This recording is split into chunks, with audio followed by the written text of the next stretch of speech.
Hello, this is Tanyag. I'm doing a video today basically to help people develop their sphere of influence. So one of the things about asking referrals, a lot of people, what they do is they market to their database for referrals, and that's all they do. They don't develop a sphere of influence, or I call it Insiders Club, or a Raving Fan Club, or Inner Circle. I call it personally a generosity network. So what that is, it's a network of people up to 150 that I generously help, and they help me in return. And in real estate, they call it the sphere of influence, the sphere of influence. So the interesting thing about that, the sphere of influence, they call it that. So this whole video is basically helping people develop the script, the conversation. So I have a script right here. I have a script right here. It's about 4 pages long, and it's a script about how to develop your sphere of influence. So, and it's really helpful for really real estate agents or anybody who wants to build that inner circle Raven fan base that are people committed to 150, and it's based on the concept of Dunbar's number, that you have up to 150 relationships that socially you can be connected to. And those relationships are the ones that on average can refer to 80% of your business, that you can actually predict. You actually create a process and system to do that. So I'm going to go ahead and give you the dialogue. So if I'm sitting down with somebody face-to-face on the phone, I call them up and say, "Hey Bob, this is Arnell. Happy New Year to you. How you doing?" And it's still small talk. "Hey, how you doing? Doing great," and all that stuff. "Do you have a couple minutes?" And I said, "Yeah." I'm very excited because this year I'm creating a sphere of influence for my business. And I would call it a generosity network. It's a group of up to 150 people. I spend time helping them personally, professionally, and in turn, they help my business grow.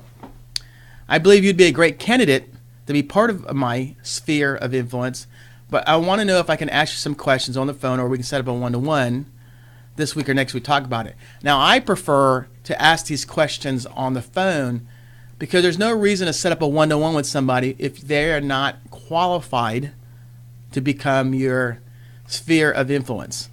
And basically that means is they have to be qualified, because when you're asking these questions, it's not about you personally, it's about developing an insiders club, developing an inner circle, developing a raving fan base for your business. A lot of people get very confused that they're the same, and I tell them no. What you're doing is you're getting people to be loyal to your business, not to your personal brand, not to you, but are they loyal to your business. Now, you may be the driver of that brand, the brand, the driver of the business, but you want them to be loyal to the business. Because what you're really developing in real estate, they call the SOI, the sphere of influence. I call it the generosity network. Some people call it the inner circle. Some people call it the circle of influence. It's that group of 150. So if the person says, yeah, you can go ahead and ask that, I would prefer to do it on the phone, to qualify them on the phone, and then if you're comfortable, do it face to face. But what it does on the phone, you can ask the questions, and if they qualify, you can sit down with them on a one-to-one and get to know them better. Or you can, do it on the phone. Like I have several people that I have scheduled during the month where I have a conference call with them at least once a month, or once every 6 to 8 weeks, or once a quarter, where either we meet one-to-one or on the phone, and it's about a 15, maybe 20-minute conversation, ask them how I can help them, vice versa, and it works really well. So here are the questions you have to ask when you're qualifying people. Number one is, want to have a friend, neighbor, business colleague, associate, do you want to recommend for business and help in growing a business or hiring staff? Who do you recommend? That question is designed as being the chosen one or the qualified one. When you're asking referrals, people assume that they will give you referrals because they're already doing business with you. Well, they're doing business with you, but it doesn't mean they're comfortable in referring you to their friends, family, business associate. So what you really want to ask them before you ask them to be part of your sphere or give you referrals is you want to ask them who they're committed to give those referrals to. So if I was asking Bob, this is Arnell, hey, when you have a friend, neighbor, or business associate who you recommend for doing business and helping grow a business, who do you recommend? And now if I was a real estate agent, I would say, hey Bob, when a friend, neighbor, or business associate asks you, who do you recommend for buying and selling a home? Who is that? Who is your agent of choice for referrals of your friend, family members, and business associates? And there'll be really 4 answers. Number 1 answer will be you. Number 2, no one. Number 3, Bob, it's my uncle that I think, but I don't refer him, introduce him. And number 4, I have a realtor I send my referrals to.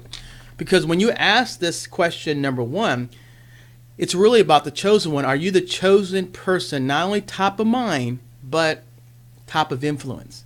Meaning that, there's a lot of referral systems that tell you to be top of mind, top of mind, top of mind, top of mind. So when they have a referral, by the mere you're top of mind, they will refer you. Well, and I think today it's so busy, and people assume that I'm marketing to you and say emails and keep in touch, but are they really asking you who you're committed to send your referrals to? And if they aren't, then you're going to be very disappointed and assume they are. So all my clients who buy into this concept, and I really not enforce it, but I tell them if you don't do it, you're going to get burned, is that you really have to ask for people's commitment. So when they say you, great. If they say no one, can I be that person? Number 3, if it's by my uncle and he's the top of mind, the person that is top of mind but not top of influence, is you ask them, well, why is Bob? Is that your friend, family member? Is that somebody you give referrals? So they said, no, it's just somebody who keeps top of mind. But then you ask them, are you open to develop a relationship? And number 4, if they say, I already have a realtor to refer to, then they're automatically disqualified. They cannot be in your sphere of influence. They cannot be in your sphere of influence at all. They can't be in your inner circle. They can't be in your generosity network. In my case, they don't qualify. Because when you're asking them to be committed to your business. And that's the big difference when you do this process that I learned from Michael J. Mayer and the 7 levels of communication. You're asking for a commitment. And then, if then you go to question number 2, then you want to ask them, do you want to be part of my sphere of influence? Do you want to be part, you can call it your inner circle. Do you want to be part of your Raven fan club or your private club? I call it the generosity network because generously people helping I'm helping you generously, you're helping me generously. And you want to ask them, do you want to be part of my sphere of influence? It's a group of 150 people that spend time helping them personally, and personally these people I help my business. How about it? Again, number 1 is qualifying the person. Are they loyal to your business, and are they open to building that loyalty? They are loyal, and some of them aren't. And people ask me, why do I ask people who already give me referrals? Yeah, because the reason you want to ask people who already give me referrals, you want them to hear them say, yeah, you're my agent. You're my agent. Yeah, I give you referrals. You want to have them say it to themselves so they believe it. And don't assume. I mean, the biggest challenge we assume in relationships is assume that we are because they already give us business. I don't assume. I ask them.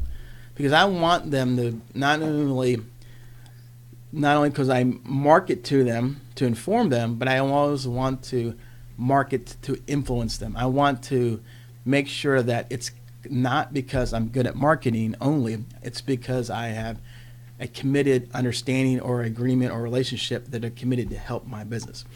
When you ask this question number 2, do you want to be part of your sphere of influence? This is basically formalizing that 150. Formalizing that group of 150 that are committed to helping you and you're committed to helping them. It creates that understanding because I think a lot of people, agents or people in general think because I market to my database, I get referrals for them, that they automatically think they're part of my sphere of influence or my circle of influence or my insiders club. And that's not really true. That's because you are assuming that, but you haven't verified, you haven't done your due diligence, you haven't asked questions. I don't want to leave it by chance. I'm going to get a yes or no answer. So that's why you want to ask them that, because you want to get a good clarity and an understanding between you and the other person that they're committed to be part of your sphere of influence. Number three is you want to ask them, let me explain how the process works. I will spend time throughout the year helping my members of my sphere of influence, or I call my generosity network. So it's inviting them to events, ask them how I help them be a resource to them personally, professionally, help them reach their goals and objectives every year, while teaching them to introduce me to people who want to buy or sell a house, or in my case, to grow my business. And so, like if I was a realtor, I said introduce me to people who want to buy or sell a house to grow my business. In my case, I tell people I want you to introduce me to people that want to grow their business, want to hire staff, and all that. And it's a win-win relationship. So, you want to, number one, see if you're the chosen one. Number two, see if they want to be part of your sphere of influence. And number three, explain the process so they have a clear understanding. And after I say, hey, what do you think about that? Do you want to be part of I call it my generosity network, or do you want to be part of my sphere of influence, sphere of influence, they'll say yes. Because now what you do is you qualify them, you ask them to be part of the group, the inner be part of the VIP, like the VIP group, and then you ask them, let me explain the process, so you get a clear understanding, and so they understand. If they say yes to all three of these three questions, you say, congratulations, you're part of the network, you're part of the sphere of influence. Like my case, I say, you're part of the generosity network. Let me start the process to help you. So then I go into a series of questions. Number one is, what are your goals and objectives this year? Can you name one goal that you want to accomplish for 28? How important is that on your bucket list? And I'm paying attention to this and writing down the notes. I'll give you an example. I had a realtor I was sitting down with, and he was telling me his goals, and he said, Arnell, this year I want to flip property. I said, well, when are you going to flip it? I was doing recruiting last year. Now I'm doing real estate now, and I really want to flip a property. I know I can make great money on it, and I haven't done it in over a year. I said, well, what would it take you to do it? I said, well, I probably just need to block out time and do it. I said, well, could you commit to finding a property in the first or second quarter and get it going? He goes, I will. I said, because I know if I can flip a property, I can make anywhere from $10,000, $30,000, $40,000, depending on the property. I said, how important is that? It's really important because that'll help me pay my bills, get rid of debt. And I was like, that's great, man. That's exciting. So, I followed up with him recently this week, and he said, yeah, I got a property. Amazing. And his biggest challenge was I have these goals and all that, but I'm not taking time. I'm just running. So, well, let's just write down 3 simple things that you're going to focus on. So one of it was getting his production up, getting a flip going. And the third one is just, really taking some time to look at his time management. He was working all 3 of that, and that was a trade-off. Then I asked, and then you can ask this question: is what is your biggest challenge right now facing you? That's either personal, or professional. That could be a great win for you. And when you ask that question, is you're really asking people what's their challenge, because when you ask them what the biggest challenge right now in their life and business, your role is not always to fix it. Your role is just to listen. And you ask questions like, what have you done in the past? What are you doing now? What are you currently doing? And if you feel you can offer a level of assistance or help, then you do that. And if you do that, you let them know you'll contact them in 24 hours. You'll let them know that, hey, I'll send you some resource. I'll call you about 24 hours. See if you got it. Then you follow up. Because what you're doing in that case, you're helping them work through their challenge. You're helping them. Sometimes the best way to help people is let them talk it out and just be somebody to listen. Because in today's society today, everybody talks, but very few people listen. And very few people hear them out and just let them talk their stuff out. Because a lot of the answers is just taking time to think and talk it out. And if you have an idea or solution and you ask me, hey, can I give you some advice or some solutions, stuff like that, would you be willing? And here's the amazing thing about that process that I tell people all the time. I tell them all the time is that the most important part of that process is you have to make sure that you help first while you're teaching them how to help you. And people say, well, how do I help them? Just ask them what their biggest challenge is, or what are their goals and objectives and their challenges in achieving that, or what's their biggest challenge right now facing them. Because once, like Zig Ziglar said, and I believe if you help someone reach their goals, they'll help you. And this is the premise of being win-win. And then after you do that, you ask them, do you have any questions for me? And if you go through this process, they're going to either ask you a couple questions. The outcome will be, what's your biggest challenge right now? And then you can say, hey, look, my biggest challenge right now is I'm looking for people who are thinking about buying or selling a home, doing a divorce, renting, moving out, passing a loved one, moving out. Do you know anybody like that? Then you just shut up. If you do, and they say, hey, please can you call that person, let them know we'll speak, share experience and how I can help you, ask permission that I can call them, so I can help them, and I'll follow you by the end of the day, see what happens. And so a lot of times, even if the person does all the things that I asked, and the person doesn't, like for example, you call me and say, I know somebody's thinking about buying or selling a house, and I call that person a day or two, and I let you know that, hey, they're not interested. You shouldn't be upset, because here's the amazing thing, that person asks on your behalf. Over time, if they're asking proactively after you coach them or advise them or train them how to do it, they'll get better. Because what happens is you're teaching people to spot opportunities for you. But the thing is, you have to be willing to follow up with people. The biggest challenge is once we create this conversation and ask people to ask, we drop the follow-up. You got to put it in your CRM, on your task list, on your calendar that I need to get this person a call and follow up.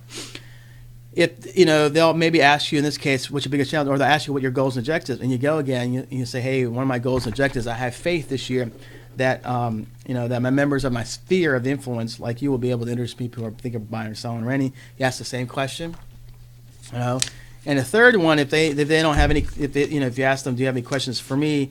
They'll literally say, well, I'm good right now, nothing to say. Then you think, hey, thanks for answering my questions. Then you go right to, can I ask for your help?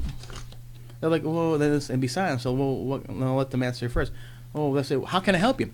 Well, who do you know? So the whole idea is once you're helping them first, you go through the process.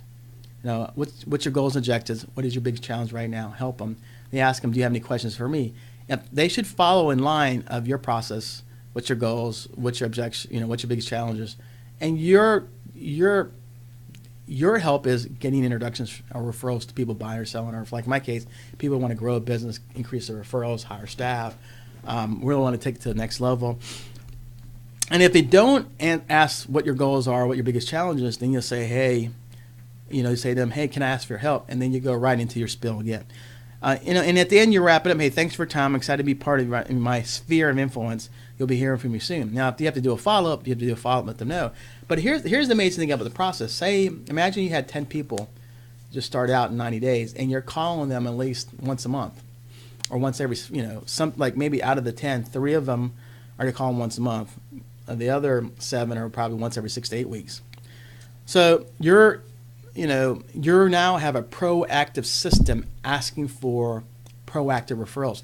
You have people who are committed to want to learn and train and how to give you business. That's amazing.